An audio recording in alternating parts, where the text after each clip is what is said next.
Hi, I'm Patricia Allingham Carlson, and this is an end-to-end video in 8 parts of my painting Mount Gretna Home. In episode 5, the masking has just been removed, and I begin to adjust the windows. I'm also working on the siding, the roof, and shadows on the roof, and I begin painting in plant pots. Please give it a thumbs up if you like it, and subscribe to see more. And now let's paint.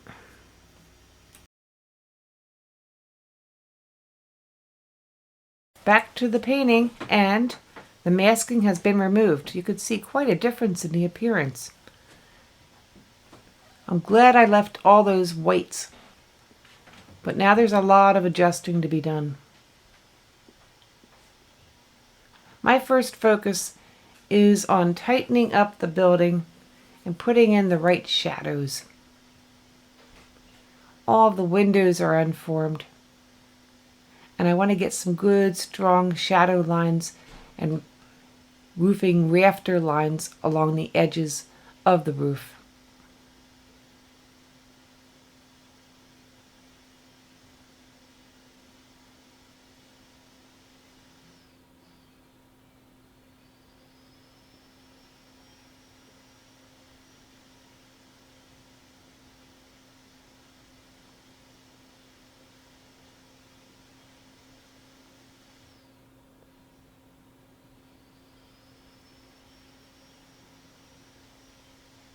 I'm bringing in some nice cobalt blue here. I like the way that shadow color looks. With all the nice oranges in the painting, it's a nice complementary scheme.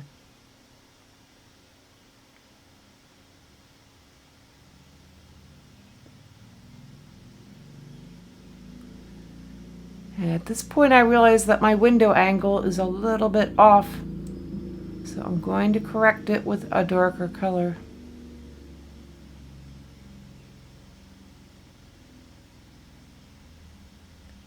And start putting in the panes and doing a little defining around the window.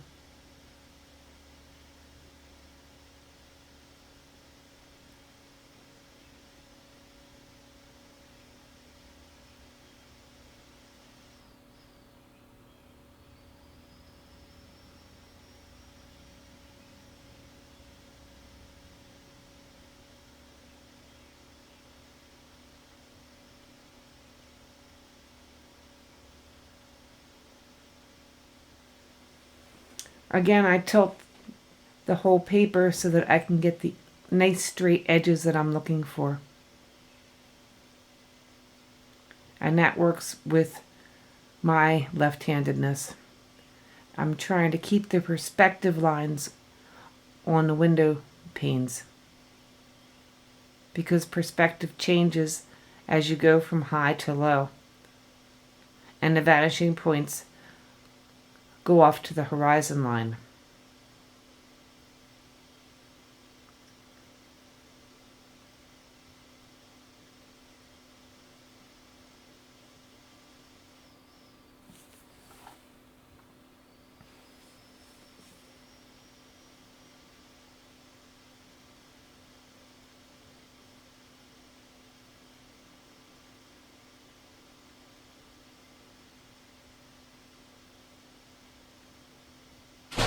This is a fairly loose approach to the windows.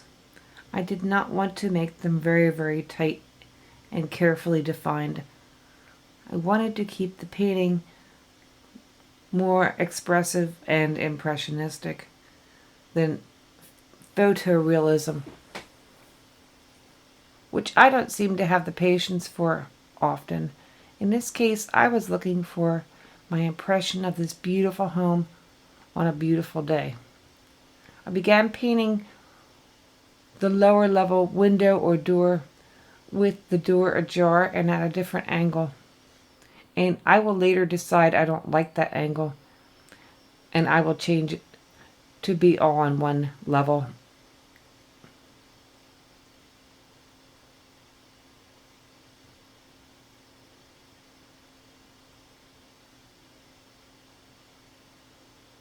The front window was fairly important up here, and I had to get that looking defined correctly.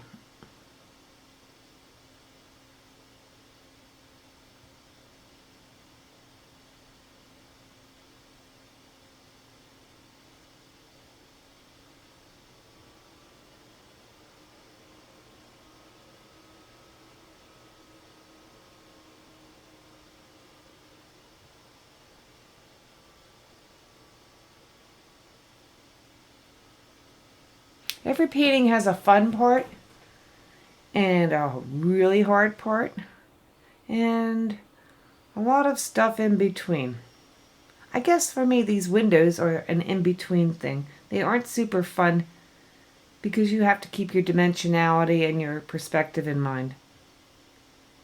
And yet they're fun in that you can play around with how the glass is reflecting the light, how dark, how light you want it, what kind of colors you can put on the glass. Or if the glass has strong sunlight, leave it light and white entirely.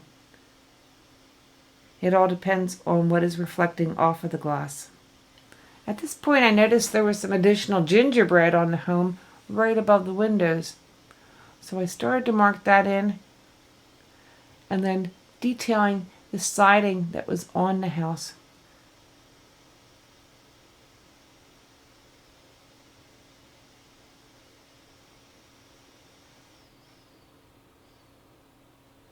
Carefully trying to keep all my vertical lines up and down and not slanting. So I sketch it in and then I break up the lines with a damp brush.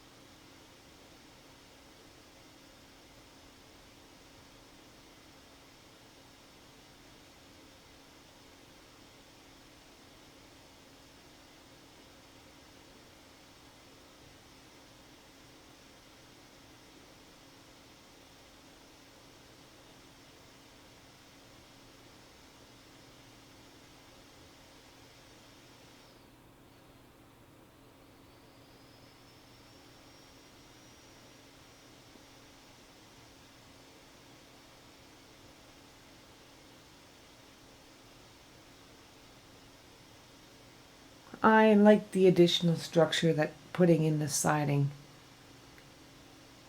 and the architectural detail is giving the painting, so I'm continuing to work with that.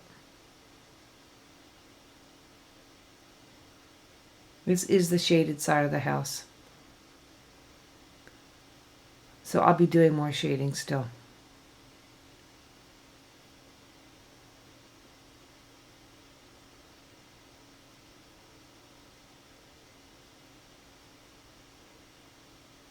How nice to use Arches paper or any quality good watercolor paper so that you can quickly remove mistakes.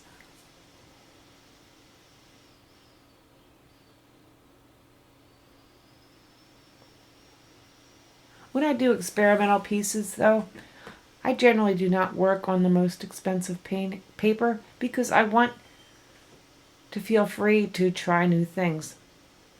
And on very expensive paper, I don't feel quite as much freedom.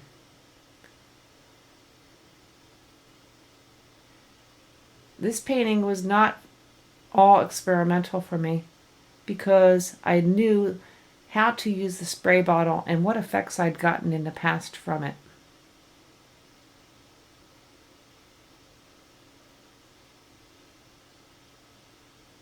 Even if you use very good paper and the whole painting is a flop though, there's still a lot you could do with the paper or even with the painting. And I'm sure we'll get into that in the future as well.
I've just noticed that there is a window emerging from behind the chimney. So I'm marking it out, as well as suggesting the siding on this side of the house.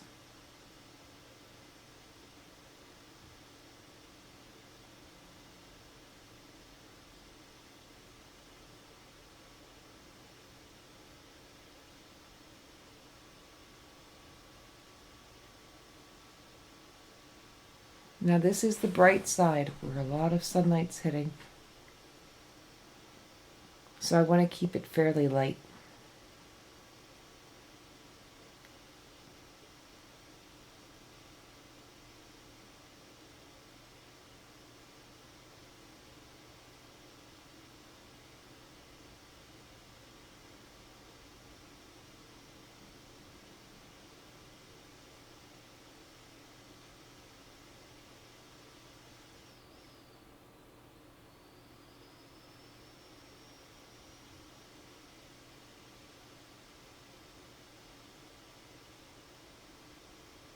There were some beautiful shadows cast by trees overhead and on the right,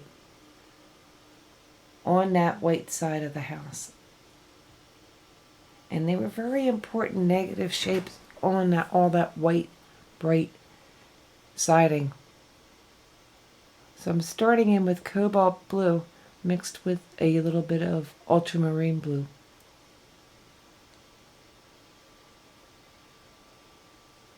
I've also shaded underneath the window box where the flowers hanging from that flower basket are putting some shadows on the house.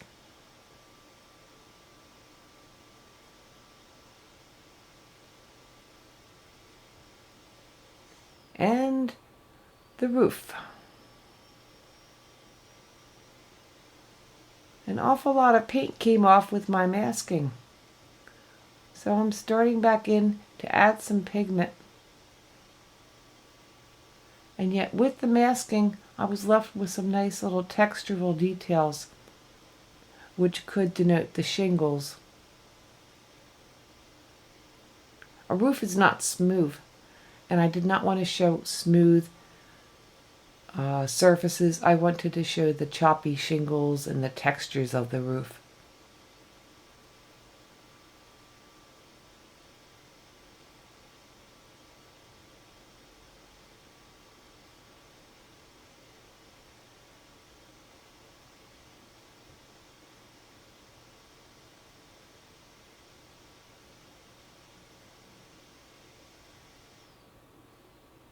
And some shadows on the roof, bringing in my blues again.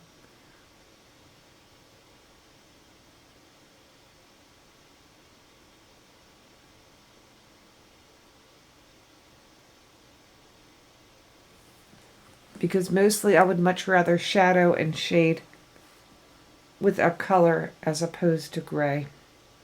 If I possibly can, because I just love color. And I love to exaggerate color.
This top area of the roof truly had some beautiful shadows. And I'm going to be working a lot with that in the next several of my video clips. The shadows were all freeform from trees overhead. So I consider that to be a fun part of the painting.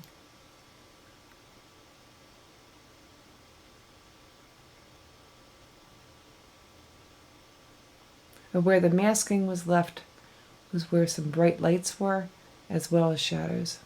And that little dip in between the two surfaces of the roof was lit up, I guess by some catch of light. So I made sure to keep that.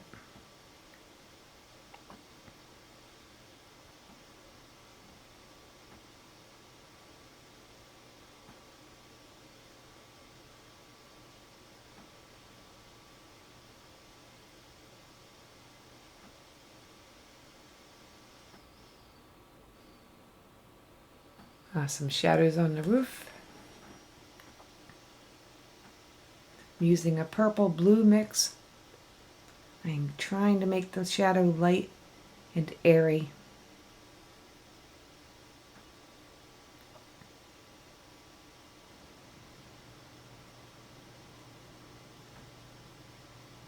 When it mixes with the Indian red and burnt sienna of the roof color, I end up getting some nice mauve as well.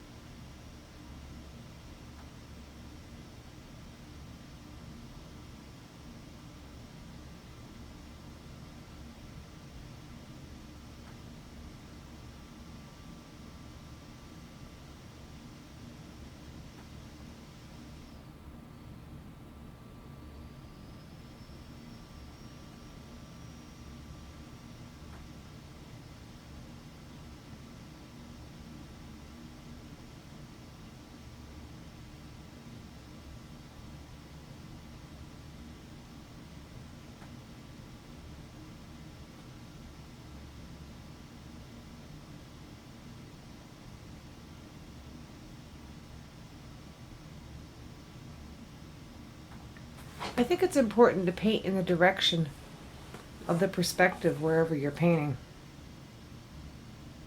And since the roof goes in that direction where the shingles were laid, I am trying to paint in the direction that it actually goes.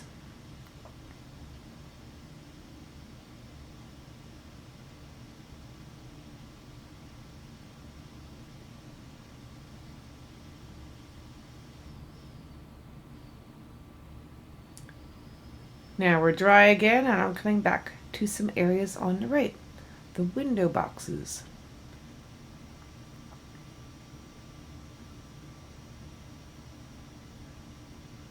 I also decided to paint in some of the pots that the plants are actually potted in.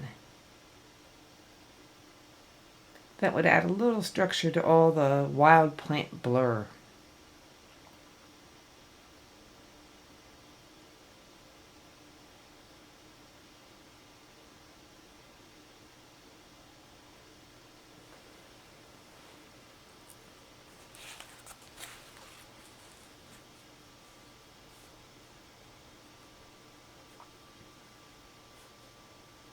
The plants were more fun to paint than the pots, but they needed to be there.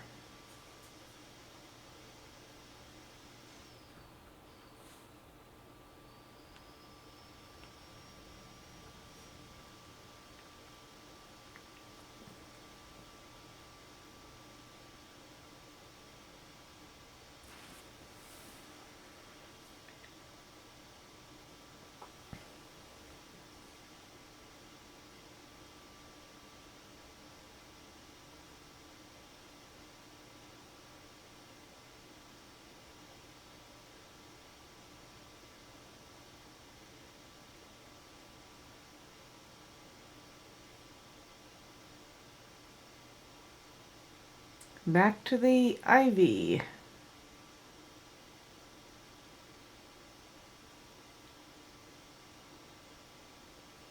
I've introduced some cerulean blue and some turquoise here. And I think the colors look pretty lively and nice.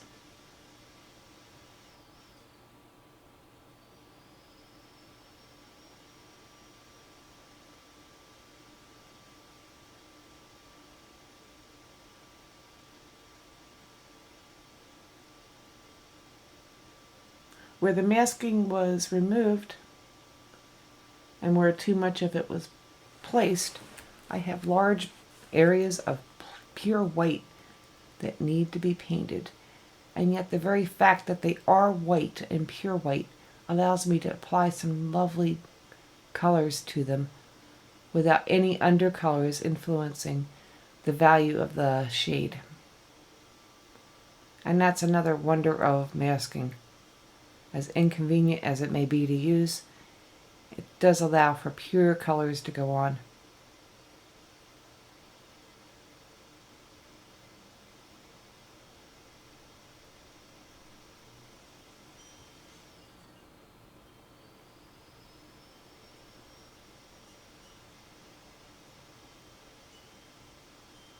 I really enjoyed painting this.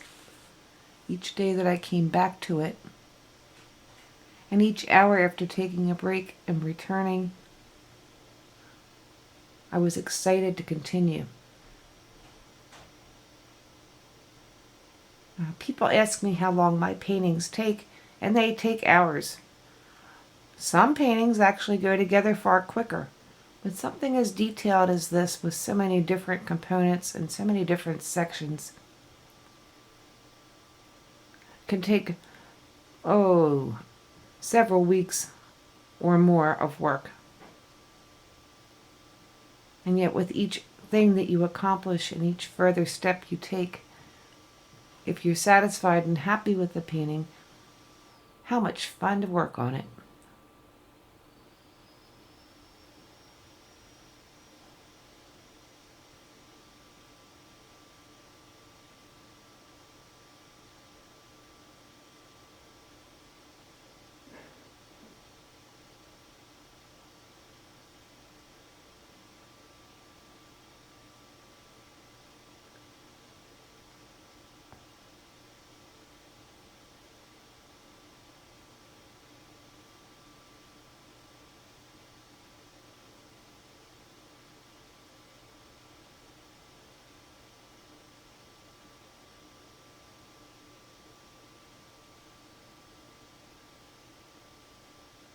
I actually had to decide how far to have the ivy climb up, because in the actual photographic image the ivy climbed all the way up to the roof and all the way off the picture frame.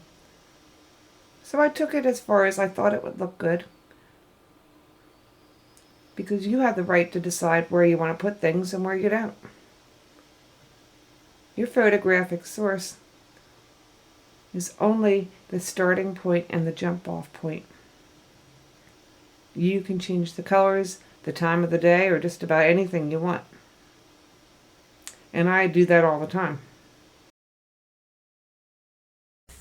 Hoping you enjoyed this video and that you learned something too, as well as me learning something. I appreciate your likes, and please do subscribe. If you click on the bell and select all, you'll get a ring whenever I post a new video. Your comments are always welcome. And I will see you soon with a new end-to-end painting. So don't forget to subscribe.